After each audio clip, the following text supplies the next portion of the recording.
Well, I mean, you just start with the personnel. I mean, you just look at them at every different position. They're big where they're supposed to be. They're fast everywhere. They got great athleticism. They run to the ball. They got a new scheme, and you can tell they understand it very well. They fit very well. They bring enough pressure to make you respect it. They play enough man coverage to make you respect it.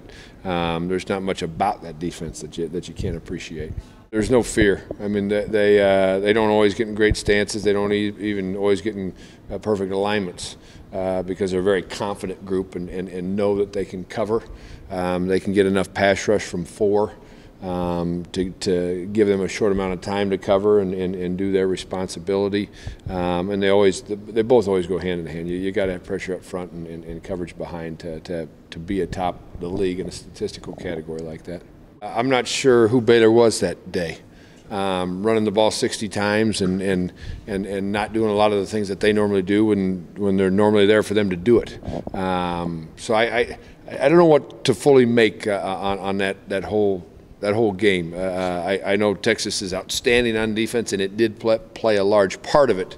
But that was a different Baylor team that day, and Petty was off. I think he had 7 completions or something like that for the day.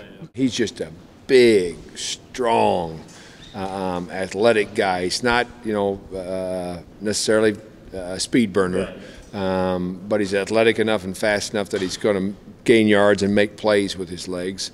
They'll run him on zone read plays. They'll run him on the option. He'll escape on the pass game.